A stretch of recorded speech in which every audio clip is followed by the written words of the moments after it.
¿Cómo están las cosas? Es este su espacio a través del cual queremos llegarle a usted de una manera profesional, de una manera más clara a todos sus aspectos que en la vida cotidiana le suceden. Recuerde, usted desarrolla una serie de actividades, desarrolla una serie de acuerdos, de convenios, de contratos, entonces ellos llevan implícitos, llevan inmersos una serie de formalidades, una serie de requisitos, una serie de exigencias legales a través de las cuales pues usted podrá más fácil luego, si es del caso, poder discutirlas ante un estrado judicial. Sean bienvenidos, entonces reitero, me acompaña el abogado Falminson Castrillón, pues es una persona que ha estado participando de estos programas y pues que espero que me acompañe mucho más en lo seguido.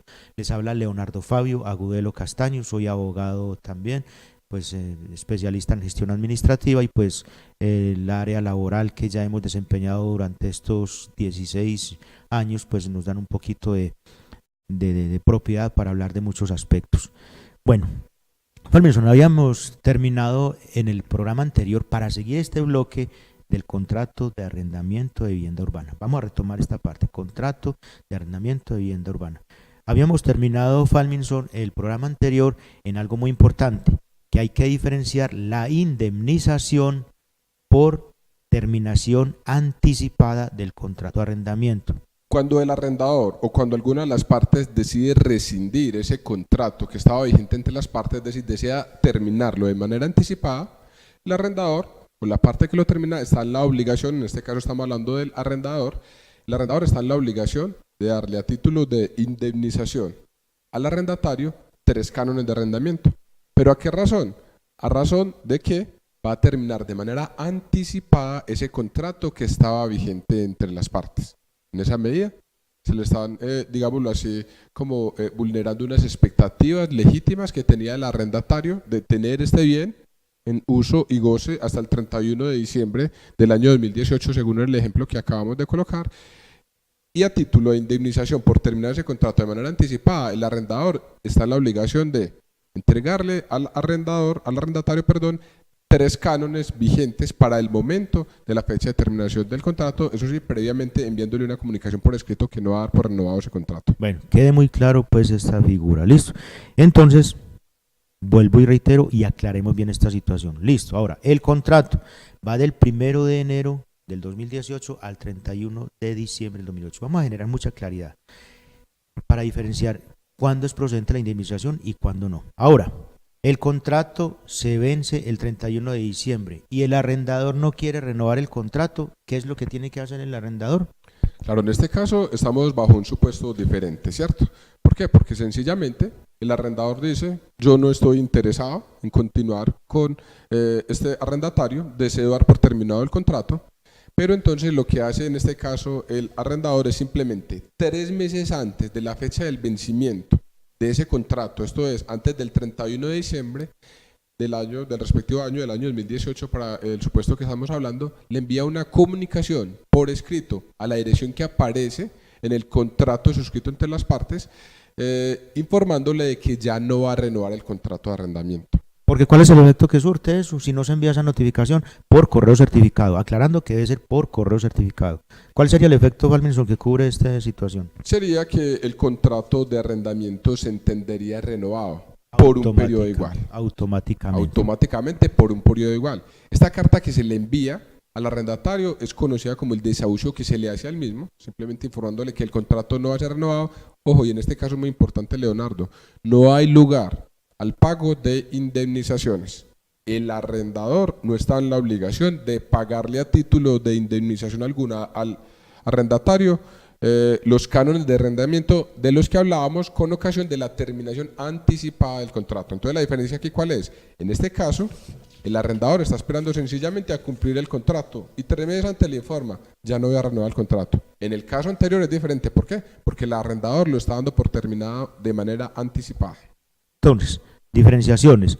Cuando se pide el contrato, terminarlo antes de que se venza, ahí es donde procede la indemnización. Aquí no procede porque el contrato efectivamente se va a dar cumplimiento. Usted firma un contrato el 1 de enero del 2018 al 31 de diciembre del 2018. ¿Se está cumpliendo el contrato? Sí. Simplemente que, ojo, señor arrendador, usted debe enviar esa carta que la carta de desahucio en el sentido de decirle: señor arrendatario Pedro Pérez, le manifiesto que no estoy interesado en continuar con el contrato de arrendamiento, así que por favor estar presto para que me entregue el inmueble a más tardar el 31 de diciembre de este año. ¿Cuándo debe enviar esa carta? Como mínimo los últimos días del mes de septiembre, son 3 meses antes. Si usted ya manda la carta por allá en octubre, puede ser el 1, el 2 o el 3 de octubre, perdió el tiempo ahí porque se le pasó ese tiempo donde usted debe mandarlo. Ojo pues, 3 meses como mínimo, 3 meses antes, y mínimo 3 meses es el 1 de octubre. Entonces usted debe enviar la carta por correo certificado.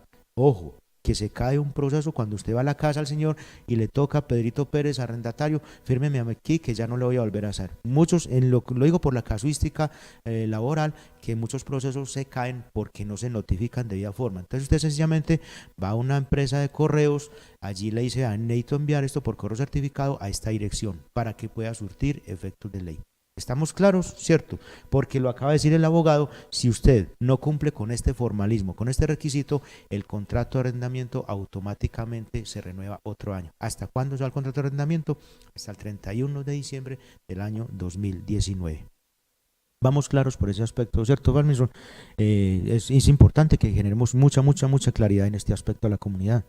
Claro que sí, y aquí conviene también hacer otra pequeña claridad, Leonardo, porque como usted lo menciona en el litigio, en el continuo trasegar de esta profesión, uno observa de que hay una percepción errada en los arrendatarios y en los arrendadores. Es frecuente que lleguen a consultarle a uno en la oficina: señor abogado, si a mí me hacen el desahucio, me mandan la carta con los 3 meses de antelación, entonces yo no estoy obligado a pagar el canon de arrendamiento en esos 3 meses. Le dicen: no, no es cierto. Eso es una creencia errada. El hecho de que el arrendador le envíe al arrendatario la carta con los 3 meses de anticipación informándole de que el contrato no va a ser prorrogado, no significa, señores televidentes, de que el arrendatario no esté en la obligación de pagar los cánones de arrendamiento. Es decir, el contrato está surtiendo plena vigencia jurídica, el contrato no se está vulnerando ningún tipo de derecho, se respeta la vigencia hasta el 31 de diciembre del año 2018, solo que le está informando 3 meses antes de que el contrato no va a ser renovado. Pero eso no le da derecho al arrendatario de exonerarse del pago de los correspondientes cánones de arrendamiento. Lo debe continuar pagando hasta el último día que desaloje la propiedad. Muy importante eso. Bueno, te recuerden las partes del contrato de arrendamiento: están el arrendador y el arrendatario. Arrendatario es el que va a entrar a disfrutar de ese inmueble y que por disfrute y goce de ese inmueble va a pagar un dinero en razón a un canon. ¿Listo? Esa es la situación para que tengamos en cuenta. Mire, todas estas claridades, yo creo que muchas personas de pronto ya están haciendo cuentas, están mirando qué va a pasar. Y eso también opera si el contrato es del 1 de abril del año 2017 al 30 de marzo del 2018. También haga las cuentas simplemente los 3 meses antes, haga las cuentas todos. Ya está muy claro que el incremento del arrendamiento se hace pasados 12 meses o pasado un año y se le aplica en cualquier periodo del año si lo va a incrementar el IPC del año inmediatamente anterior. Bueno, esperamos vayamos teniendo mucha claridad desde este punto de vista. A ver, ¿cuál es el procedimiento que debe seguir el arrendador para recuperar la tenencia de un bien inmueble dado de arrendamiento? Eventos como cuáles: no pagó el canon de arrendamiento, el inmueble no le están dando la destinación que es, porque usted arrenda un inmueble para vivienda urbana y resulta que cuando menos piensa usted le tiene montado un almacén, una tienda, es decir, por distintas situaciones que Farminson nos va a ampliar cuáles son. Porque usted no puede cambiar la destinación de ese contrato. El contrato es ley para las partes. Entonces, si el contrato dice exclusivamente para vivienda urbana, pues obviamente, señor arrendatario, que es el que va a disfrutar, no le dé otra actividad a ese inmueble.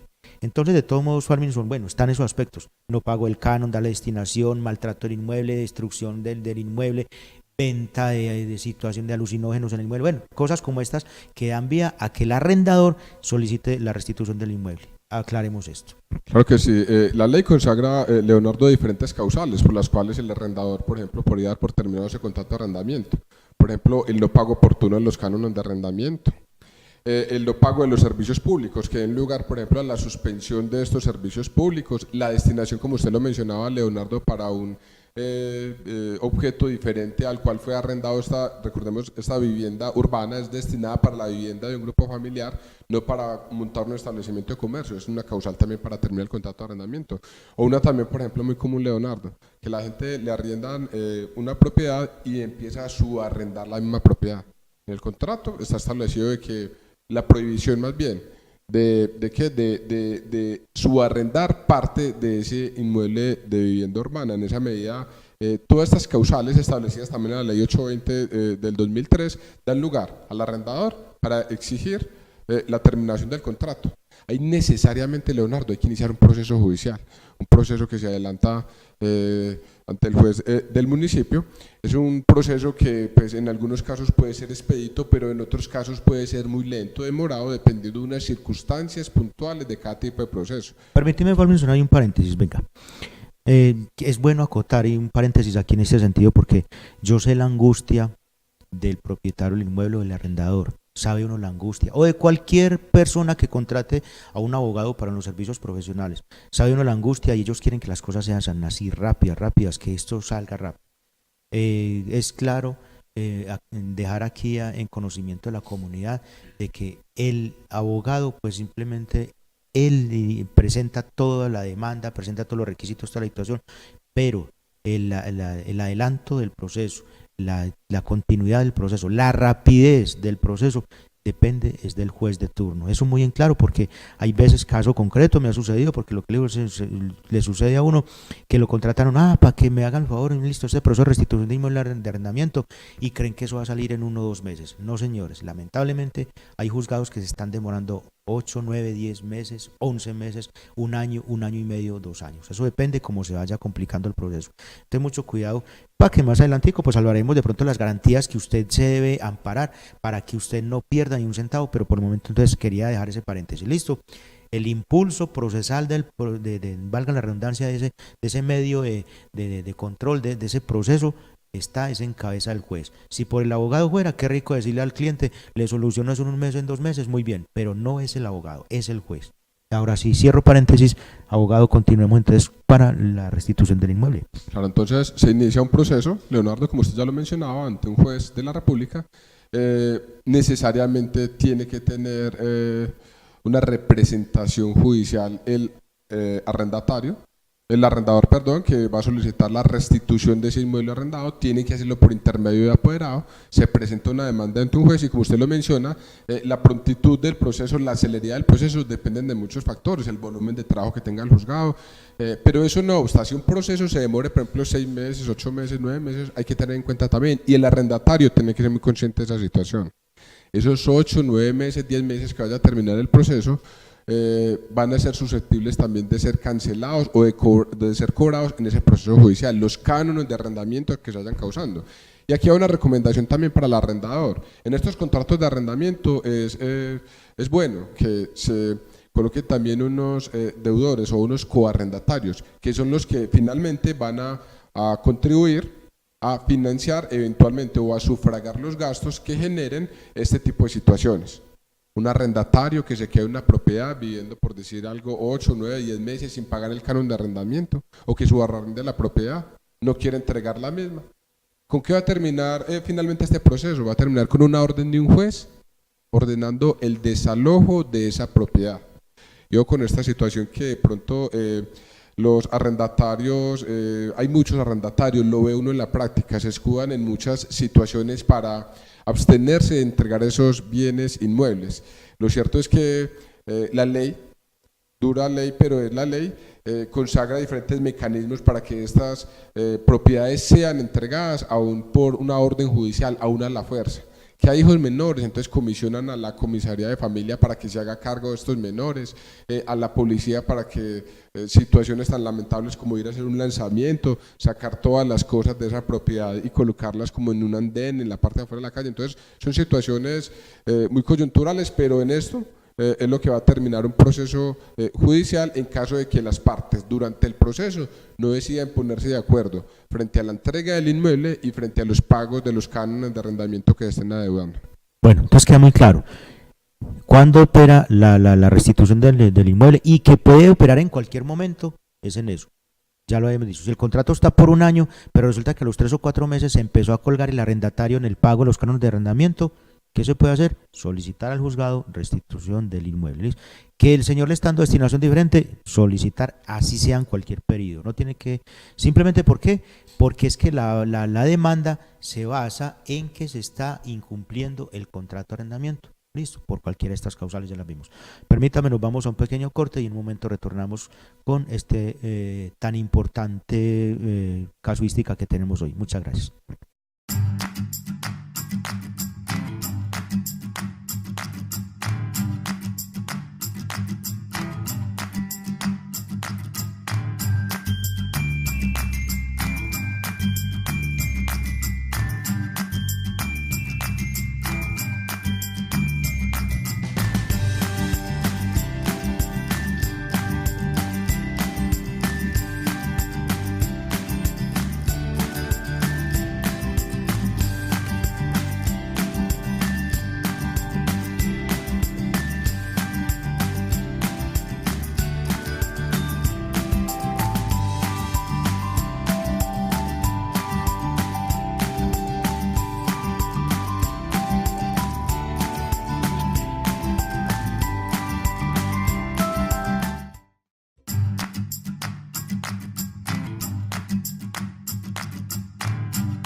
Bueno, no queremos generar, generar aquí herir sus susceptibilidades, pero a ver, vuelvo y repito, simplemente acá es empezar a generar pedagogía, conocimiento. Ahora, entonces, usted, señor arrendador, si usted quiere avalarse, o sea, o garantizar de que usted de pronto no va a tener pérdida en la recuperación de unos cánones de arrendamiento que quizás de pronto el arrendatario no va a ser capaz de pagar, pues hombre, exíjale una persona como ya lo recomendó el abogado Falminson, un garantista, que puede ser un coarrendatario, perdón, una persona que avale, un codeudor. Desde ese punto de vista, técnicamente, pues Falminson me lo corregirá, pero es decir, una tercera persona que entre a responder por unos eventuales no pagos que no sea capaz el arrendatario o unos perjuicios que en razón hay un proceso judicial eventual se susciten. Entonces sería eso. Vuelvo y repito, no quiero herir susceptibilidades porque no somos parcializados, sino que estamos diciendo un contrato, porque si a mí me contrata el arrendador, pues yo le tengo que decir: señor, usted le va a arrendar ese inmueble a Pedro Pérez, entonces exíjale a Pedro Pérez un codeudor, una persona que tenga propiedad raíz, o una persona que labore, o una persona que todo. Ahora, como estamos precisamente en aras de aclarar esto, ojo, señor ciudadano, cuando a usted le diga: venga, Falminson, ¿me va a servir usted de codeudor en un contrato de arrendamiento? Mucho cuidado también, por eso estamos diciendo todos los aspectos, porque si usted se mete codeudor. Sí, es que en este caso hay que ser como aprender de las experiencias ajenas. Y un codeudor, para efectos legales, tiene la misma característica o la misma obligación que el deudor. Cuando usted va a una entidad financiera a prestar un dinero y se lleva a un amigo para que le sirva de codeudor, para la entidad financiera es igual, están en la misma posición, tanto el deudor como el codeudor solidario, y pasa lo mismo en los contratos de arrendamiento. Están en la misma posición el arrendatario y la persona que le sirvió de fiador de ese contrato. En esa medida, el arrendador, cuando vaya a ejecutar un proceso de restitución de bien inmueble y cuando vaya a cobrar unas sumas de dinero que se acrediten al interior de un proceso que se están adeudando, él que está iniciando el proceso, en este caso el arrendador, puede exigir o puede mirar más bien a quién persigue, de acuerdo a su conveniencia. Si está en más capacidad económica, el coarrendador o el arrendatario va a exigirle el cumplimiento del total de las obligaciones a uno de los dos. Entonces la aclaración que usted hace es muy importante. Debemos tener como esa precaución de saber que cuando servimos como avalistas en estos tipos de contratos vamos a responder por la totalidad de la obligación, como si fuéramos los que hubiéramos adquirido la obligación de manera principal. Señores televidentes, nosotros nos basamos, pues ya gracias a Dios, en la casuística que desde nuestro desempeño profesional hemos realizado. No les estamos diciendo cosas salidas de todo contexto, no.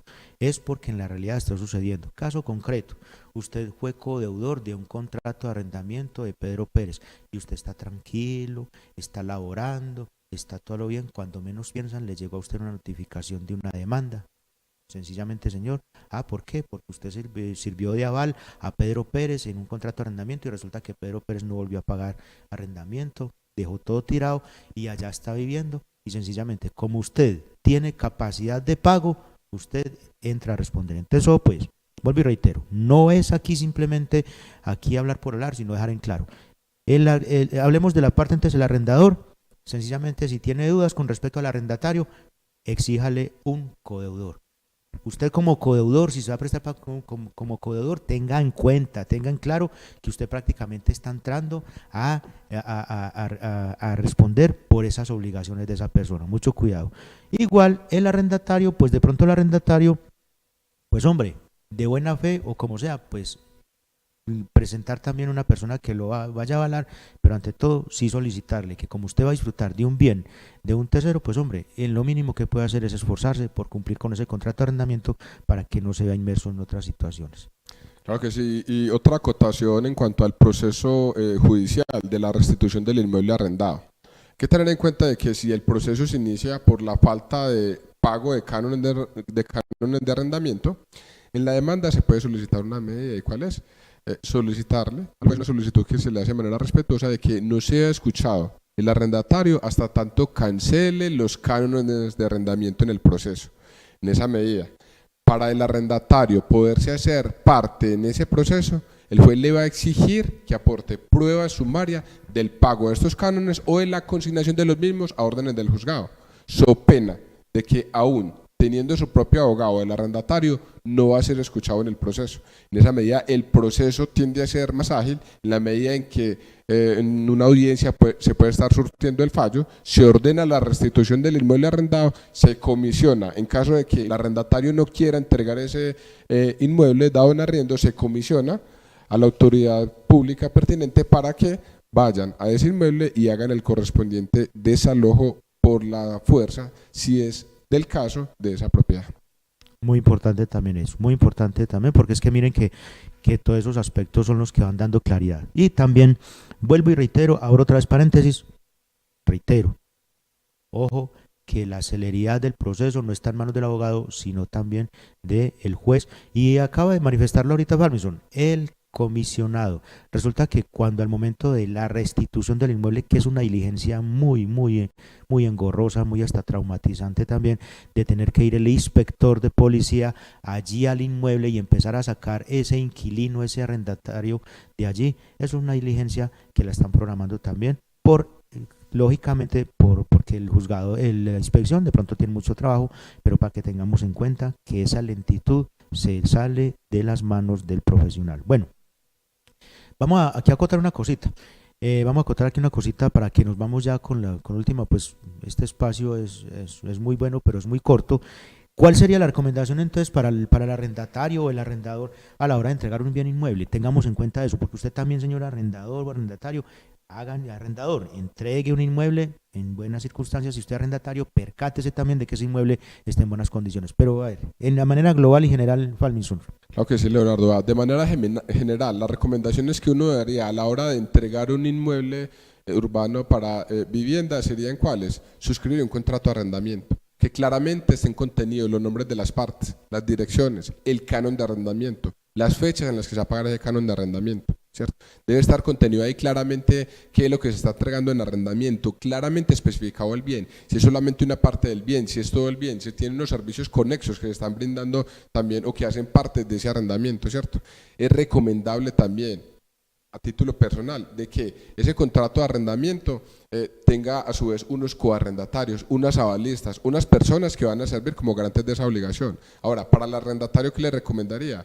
Cerciórese, el bien que está recibiendo, cerciórese que está en perfecto uso, ¿cierto? El arrendatario debe responder por todos, cuando vaya a entregar ese inmueble, debe responder por ese inmueble en las condiciones que lo recibió, salvo el desgaste normal ocasionado por el tiempo de ese inmueble. En esa medida, si el arrendatario le hace unas modificaciones al bien, abre unas ventanas o destruye unas puertas, está obligado a repararlo. Diferentes, por ejemplo, con la pintura, con el desgaste normal de ese bien, en principio no estaría obligado a realizar pues como ninguna reparación locativa al momento de entregar ese bien, pero básicamente el arrendatario, la idea es que se cerciore bien el bien que está recibiendo y cumplir las obligaciones, básicamente pagar los servicios públicos, pagar el canon de arrendamiento. Exacto, porque están las mejoras locativas y las mejoras necesarias. Locativas, se quebró un vidrio. Pues hombre, señor arrendatario, usted debe cubrirlo. Hombre, dañó un grifo de un grifo, le organice eso. Y las necesarias, pues que de pronto son esas que, por ejemplo, se dañó el sistema de acueducto, el sistema de alcantarillado, el sistema de la red eléctrica. Hombre, sencillamente esas cosas sí corren de cuenta del arrendador o del propietario del inmueble. Bueno, Palminson, yo creí que íbamos a evacuar esta parte del contrato de arrendamiento, pero nos quedaron faltando otros aspectos que es muy importante porque hay veces que la gente hace una concepción errada, que es que si yo tengo más de tantos años que ya empiezo a ser poseedor, que yo no sé qué otras cosas. Entonces la invitación es que, ojo, eso lo vamos a tratar en otro bloque, en otro segmento posterior, porque por el momento le decimos muchas gracias. Por el momento nos despedimos. Muchas gracias, Leonardo, por invitarme a este programa. Les recuerdo, cualquier duda que tengan con ocasión de los temas que aquí estamos tratando, otros temas, pueden escribirnos, llamarnos. Estamos prestos para atender las solicitudes de esta querida comunidad guarreña. Muchas gracias, Leonardo. Y el suscrito Leonardo Fabio Agudelo Castaño, abogado de Tomos también. Cualquier inquietud, cualquier duda, pues simplemente escríbanme a mis datos que están al pie de pantalla y pues con mucho gusto los estaremos atendiendo. Por el momento, tengan un feliz día y estamos en contacto con ustedes. Hasta pronto.